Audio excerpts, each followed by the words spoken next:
Welcome back, ladies and gentlemen, to the Honest Edit podcast. We are Holli and Scarlett, and we are brought to you by, well, both, actually. Brought to you by caffeine and French fries. Yes. Well, I was going to say Radio Misfits studio here in Dallas, but that too. That's okay. We mess up and we just keep going. Yeah. Yeah. You're always better at the intros anyway. So today we're talking about organizing as self-respect. Mm-hmm. I really feel like that is very important because, oftentimes I feel like when we walk into a client's home, we might meet them for the first time, or maybe they've just been through the thicket for a couple weeks, a couple months, depending on the last time we saw them. And their mindset is just totally low frequency, completely drained. They're very stressed and overwhelmed. And there's just clutter and piles everywhere. And I think that they just get to a point where they say, you know what, this is not how I want to live. This is getting out of control and we need a reset. And I feel like there's kind of a point to be made here is that even at my own house, when I walk into a space, if I feel like there's like a cluttered pile or there's a project that hasn't been finished or something's just not being done, to me, it feels like I am not treating my space with respect, which technically is a reflection of me. And I'm not respecting myself enough to either just get that done and prioritize it, or I see it and I'm like, oh, I don't want to feel that way. I want to feel great. I want to feel energized. I want to feel peace when I walk into my space. And I do feel like this is like a kind of like a self-help, a self-care when you can look at your environment and go, all right, let's reset. Let's see the things that need to get done. I deserve better than this. I need to operate in a space that I could be efficient in and feel peace and just sort of start whatever process I need to get there. Right. I think that the clutter around us, it's not just physical. It really seeps into how you feel about yourself, how you show up, how you're moving through your life. So when you create a space that reflects your worthiness, it's telling you, I matter enough to live in an environment that supports me, that I feel like I can be my best in. And so I agree with you. And I feel like lately I've been working with a lot of overstimulated moms. And I come in and there are 57 tabs running. They're trying to do something, tell me what they need. There might be a kid running around or a Zoom meeting in the background. And there's so many things that are going on. It's like, well, no wonder you're in overwhelm because your space isn't set up to support you. Right. And yes, things get messy.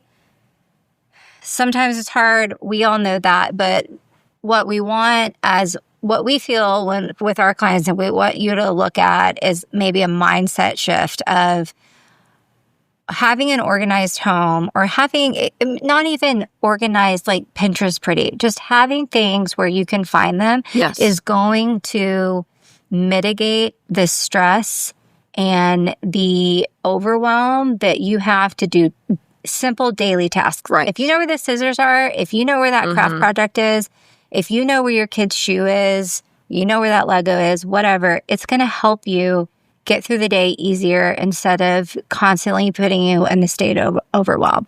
So what we're talking about is really a mindset shift and shifting into a place that you can feel like you're worthy and that you, like your home and your space is respectful of you. So clutter in your house is a mirror. Go ahead. Well, yeah. And also I feel like every time we go on our client's home, whether we've known them for a long time or not, they tend to always make these sort of statements. I'm not organized. Breaks my heart. I just can't get it together. Or sorry. Oh my gosh. We did have a whole episode on apologizing. Apologies. Maybe we should revisit that. Yeah. But I really start with because look, we can all get messy. My office right now is a total nightmare because we have been shooting and recording a lot. And yeah, I'm lifing, we've been traveling a crap ton. I've had really big projects with work. And so I've fallen behind. And I recognize it enough to know that those piles that are like around my office are driving me nuts and I deserve better. But there's no way, shape, and form I'm going to say that I'm a messy person or that I need to apologize to someone if they do walk in my office. I might point out the obvious and say, yeah, there's a pile on the floor. I've just been really busy. I will pick that up, kind of thing. That doesn't just live there, ha ha. And I might make a joke. Check my little fake laugh. Yeah. Oh, God, that needs to be edited out. Your productivity and your organization in your office isn't what you're worth. It is just something that's happening right now. Exactly. But I have the systems in place where I literally could take 30 to 40 minutes and put those things away and get it done when I can carve out that time. Right. But a lot of our clients, I feel like they sort of feel the overwhelm and they feel like it's an identity thing, that their house is a mess and it's like stuff everywhere and blah, blah, blah. And then they start feeling that triggered guilt and that shame and the weight that really starts to chip away at the self-esteem. And I start with, okay, first of all, we're not going to say that anymore. Yeah. We're not going to apologize. First of all, you live here. I don't. So I don't know why you're apologizing to me, number one. Number two, we're not going to feel those emotions. We're just going to start with, let's prioritize what needs to be in these spaces. Let's edit these spaces. Let's start over and let's put some systems in place. So if it does get messy or a little chaotic, you can easily reset it yourself. Right. When you have a moment to take a breath and do that. Right. But stop with the mindset of this is who I am because things have gotten out of control. Right. One, you're recognizing it and you're bringing us in and you want it to be solved. So that naturally or obviously is not who you are. And it's not about fixing what's broken. It's about showing up for yourself. And so like making the call to have a helper come in, that's already giving yourself the confidence of like, I know that I deserve better than this. I know that I can do this. I deserve to walk into my kitchen and not feel overwhelmed. I deserve a closet that makes me feel good about my body and helps empower me to get dressed in the morning. It's like brushing your teeth. You don't brush to fix yourself, you brush because you respect yourself enough to take care of your health. And so that's kind of, that's where we are. And you guys, y'all have heard this before, like we kind of do a little bit of therapy when we go in because sometimes it is, our clients are down on themselves and there's been a lot going on. And so there's never any judgment from us. And if anyone is giving you judgment, that's not helpful. No. And so we want to come in and help you realize and understand that this work, first of all, it's deep emotional work. It's not only physical work, but it's deep emotional work most of the time. Even if it's just about the clutter is things that clutter in your house is what you're tolerating. And so there is a component of safety, worthiness, respect that goes into cleaning up these spaces. So we love for you guys out there that are feeling down on yourself to just change that mindset and change that self-talk to yourself. Clutter and disorganization will impact the way that you see yourself. There's an emotional weight to the clutter. It's just like decision fatigue, Yes. Our clients feel like they can't tackle it because it's more of a mountain versus the molehill. Right. Because there's so many decisions that lie in that one, it could even just be a small pile and they don't want to tackle it. But that small pile may be that they're sitting there for an hour on the phone handling bills because it's a pile of paperwork or whatever. And so yes, we have to do the work. You don't have to do it by yourself. But it's a matter of really saying, you know what? I don't have the proper system in place.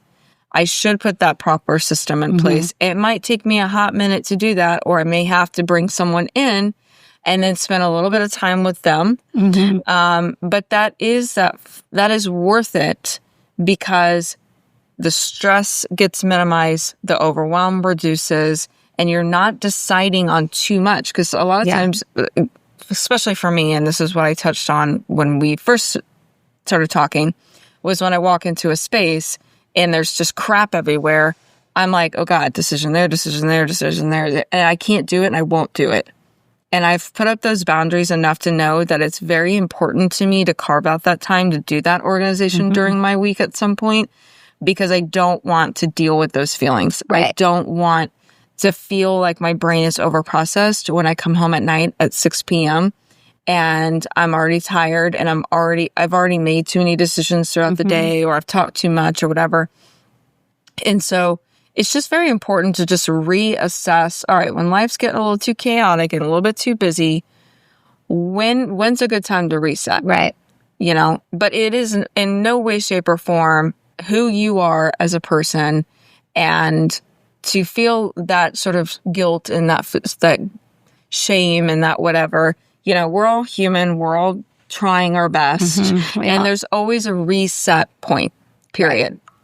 Always. Or it's you know, we're not really doing this stuff anymore. The kids are not playing, I don't know, insert sport. Right. We can football. We're not doing football anymore. They're doing swimming. Yeah. I know that would be like backwards, but whatever. Whatever. And so it's an example. And maybe the football stuff is just sitting in a corner and you don't really know what to do with it.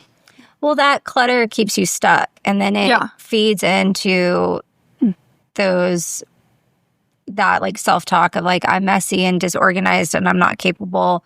And like, what we want you to say is like, I love and trust myself enough that I can build a habit and I can keep this up, and it's worth it for me to get there. And I think that a lot of when we go into,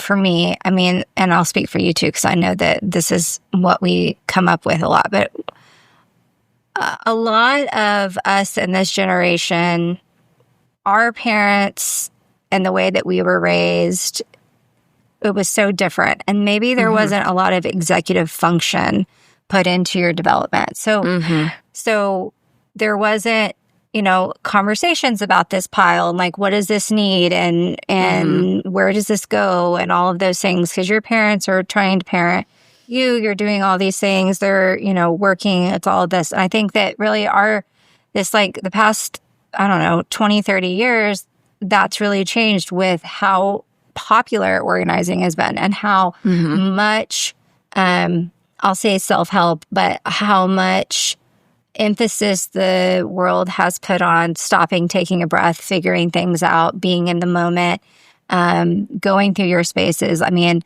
the home edit show is a nightmare to watch sometimes, but it also really inspires people to break it down, and it shows the challenges and the struggles that people have. And so I think, you know, for some of my clients particularly, they'll come to me and they'll say, I wasn't taught how to do this as a child. And I don't want to not teach my children how to do it. But now I'm stuck because there's piles of clutter everywhere. I don't know what to do with it because that's not a function that we were taught as, you know, for most of us.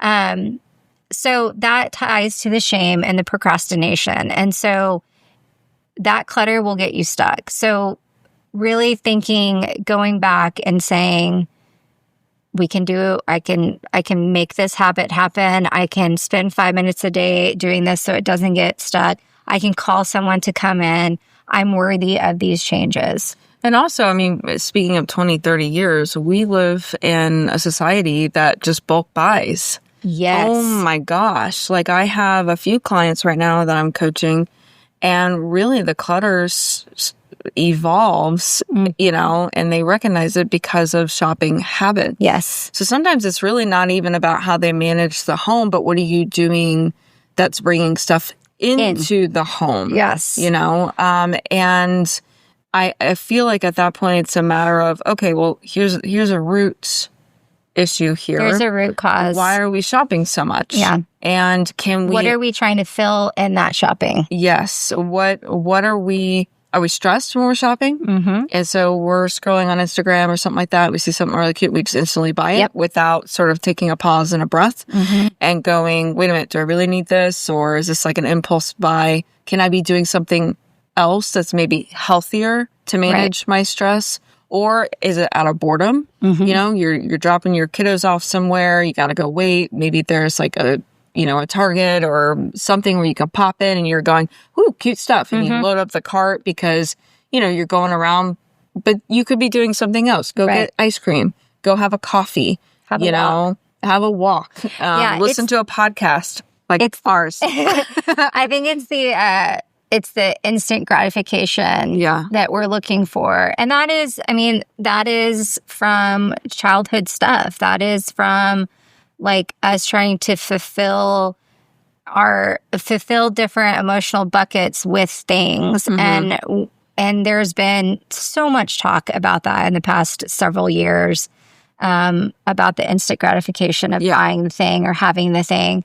And so I think that redefining like why you need this, like ask yourself, do I actually need this right now? And there are techniques that you can put in place to help, kind of support you. Maybe it's you don't immediately hit, I'm going to purchase, and you go and look at, like, I do that. My thing is like, I will see something, I'll get influenced by something, and I'll say, I'm going to screenshot this. I'm going to go and research X, Y, and Z, and then I will come back to this. And I would say probably 95% of the time, I end up not going back to it. And now, if you link, if you put a link to something, they're like, give me your email, give me your phone number.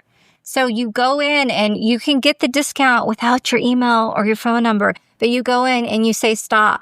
And then you're not getting those text messages every 5 minutes and having that like, hey, buy me, buy me, buy me. So take a break. Take a break. I challenge all of you to sit down and write out all of the different subscriptions that you have. Because like Scarlett said earlier, this bulk buying thing that we do, it leads to clutter. And I had a client just the other day that we found a whole box of vitamins, and there was 2 boxes of vitamins, and they're like, I need to stop that subscription. I'm like, yes, go do it right this second. And so I will. Subscriptions are a killer. They are a killer. And you don't even know you're getting charged for it, and then you get 3 boxes in a matter of like 2 months, and then you don't know what. For it. Yeah, there's no space for it. I'm sorry, but like I always the people that say stop with the subscriptions. It's so hard. It's so hard, and then it's like in hindsight, it's like supposed to help us, but then we stop using that product, or we have too much, or we travel, or we switch to something different, and then it's still there in the background, and then it's a constant like open tab of like, oh, I need to go cancel that, and so I challenge you guys to go and write down all your subscriptions and see what you really need, what you already have. And I do that too. I use these little peak tea sachet packets, and I actually found, I'm going to say it, I found a whole fucking box underneath the cabinet the other day that I had. And I saw my husband looking, and he's like, you sure do have a lot of those? And I'm like, yes, I do. And I haven't been using them, and they're expensive. And so that's something that. And maybe that's where you put in your, I'm a big scheduler, right? I use schedules, and perhaps that's where you go to your little Google Calendar or whatever it is you use, and you say, on this date of this month, which is normally a quieter period for me, a quieter day or something like that, I'm going to make sure that I want all the subscriptions that I have. And you just take that 30 minutes or an hour. It'll save you so much money. It will. And the feeling that I get when I saw all of those is I felt guilty. I was like, oh, I feel guilty that there's money sitting here on the counter that I haven't used, and then I found another box of money under the counter that I haven't used. And so that's something that is a reflection of my habits and my spending. But that's not your identity. But that's not my identity. It's just something that happens. There's always room for improvement for everything that we do. And that is, we need to check in with what our systems look like at home, and then what digitally does our systems look like, and that's where the subscriptions fall in. Even with like the live streaming, same thing.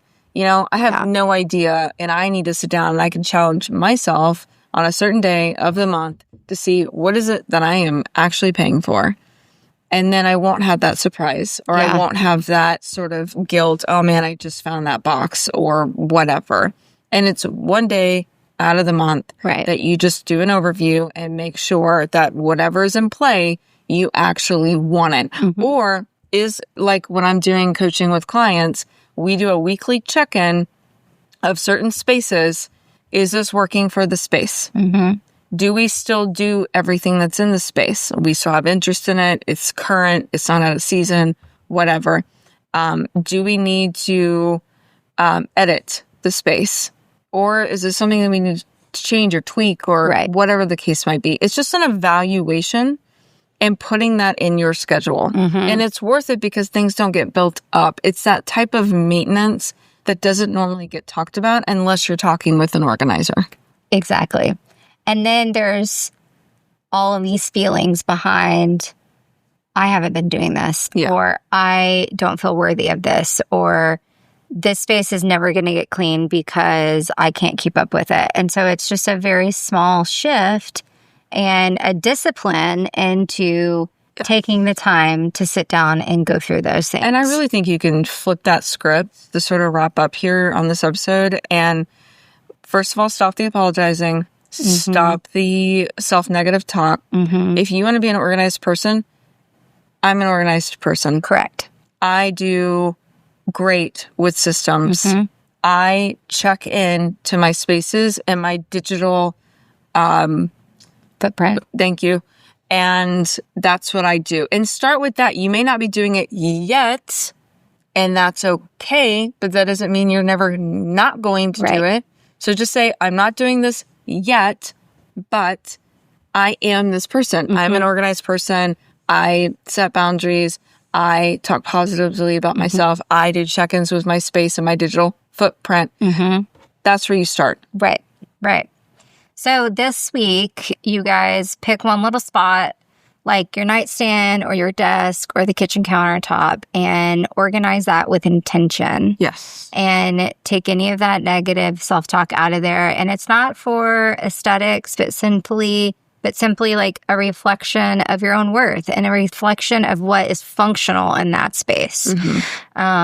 And then always DM us. Let us know how you feel, what emotions came up for you, what you told yourself, or even like what you have been telling yourself of like, I'm not worth it, or this is just who I am. So we can help change that. I think on my social feed, I've been, with all the things going on, I've been following a lot of artists that are putting like inspirational quotes out there, and makes me feel better. You can't have too much of that. You can't have too much of it. I love it. It makes me feel good. And so I've been reposting some of those like really special things that like make my, like, I like have a spark for it. And then I send those to my clients too, because we all need a little pep talk sometimes. So I do that as well. In short, I basically trained the Instagram algorithm that in the morning when I'm doing like my stuff, when I wake up, I have my AirPods in and I'm literally listening to really impactful, energizing, self-development type of reels that have music to it and visuals. And Instagram picks up really fast what you want to interact with. And all I did was go out and seek those types of people that are putting up that content or just the reels in general and like, comment. And then now that's all Instagram gives me. I love that. And so I'm sitting there listening to, a motivational video or something from Napoleon Hill or Brian Tracy for business or whatever. And it's all positive reinforcement. And it elevates and it makes you feel good about your day. Scarlett's going to share some of that with us so we can all get on her same positive I can do anything vibe. Because this girl has been running circles around me lately. I don't know about that. See? Okay, we're going to correct this, Holly. Okay, my bad. Okay, so Holly is going to get her shit together and she's going to start with a new mindset right now. She's going to say what? I am as valuable and as worthy as anyone else in my space. And I'm a great organizer and I'm a good mom and I'm doing the best that I can. Everybody give her a little golf clap. Is that good? Is that a golf clap? Sure. Yeah. I thought it was supposed to be like really silent. It's this? We don't know. I didn't want the mics to pick it up. Remember, shout out to Chester. He's got his all right, little sweater on. friends. It's good to see you. Thanks again. We are, doing the best we can do here in our new space. Always. Check us out. We got some new fun stuff coming up. We're going to be dropping a couple new episodes on this other little art project that we're doing. So, again, thanks for being with us. Yes, thank you. Give Till us next a shout. time. Bye. Bye.